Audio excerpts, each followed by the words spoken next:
mali yung napuntahan nating ano mga katrops, na puntahang airport.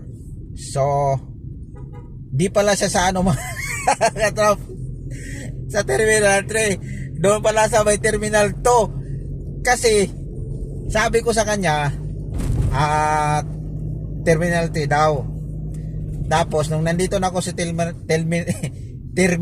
3, so yan, dumating na sa mga katrops.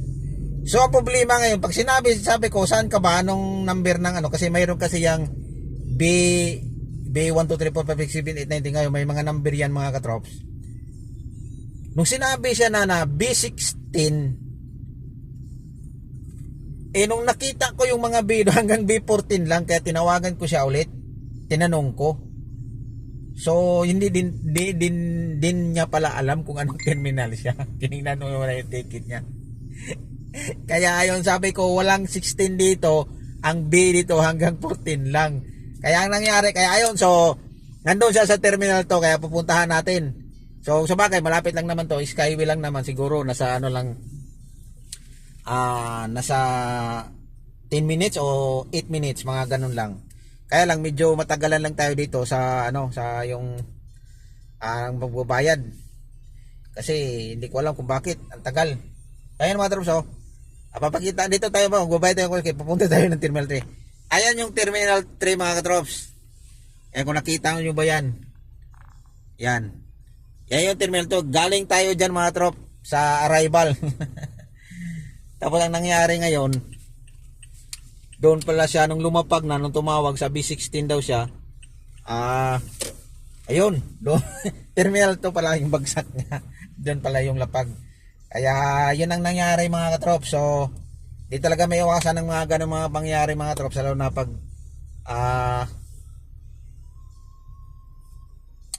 hindi alam din ng ano natin, na pick up natin ng guest. So sa bagay, madali lang itong mga trops. Mamaya may tawagan natin yung pag nandun na tayo, kasi nawawmali tayo mga katrops. Tinanong ko kanina Terminal 3, o yun pala Terminal 2. Sayang. So na pick up, alis na sana tayo, punta na tayo sana tayo ngayon ng embassy, kasi nandun na siya. Oh my gulay.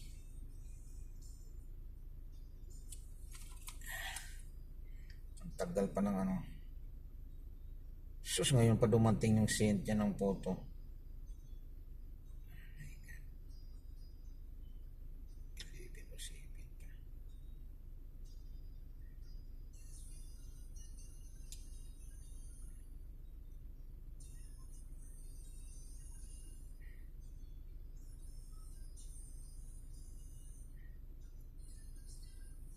Philippine Airlines mo lagi ni.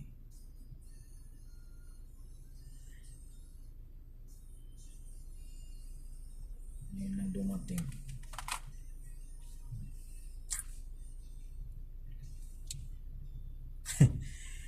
Ngayon lang dumating yung nag-send siya ng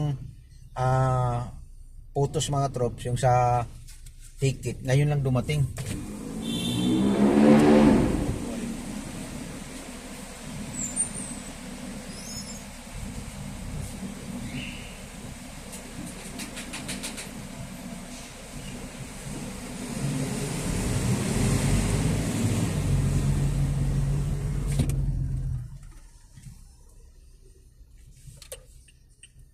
Ngayon lang dumating yung send photocopy niya mga trops sa ticket. So nandito na tayo sa Terminal 3. Tapos yun pala sa Terminal 2. Nandyan yung ano, kasi pag masend mo yan mga trops, may oras naman kasi na darating. Kaya ayun, so yun yung nangyari mga trops. So ayan, so nakatapos na tayo ng bayan mga trops. So nakapakabilis lang to mga trops, super bilis lang.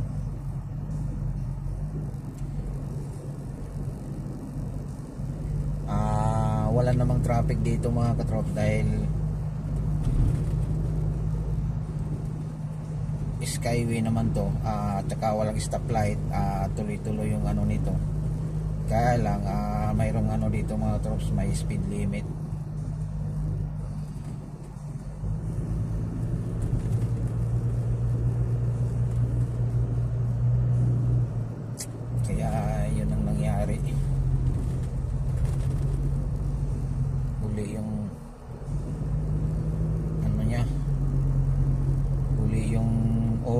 kanina pa to sinend siguro yung ano mga katrops, yung ticket.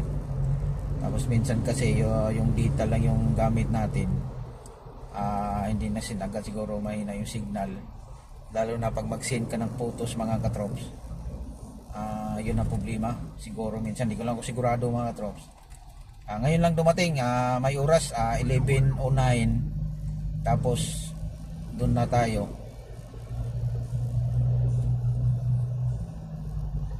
Tapos mali pala yung hinihintay natin mga trops, Terminal 3,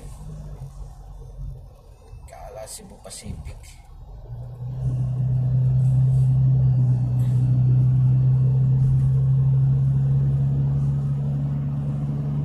Kaya yun ang nangyari mga katrops, nawawali tayo mga katrops.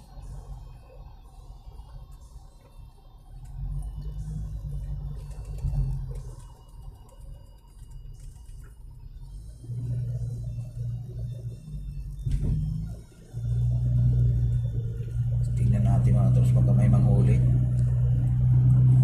Tuloy ng Jail Grandia mga trops, oh.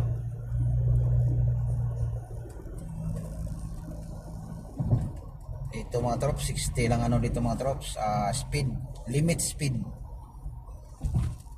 60. B16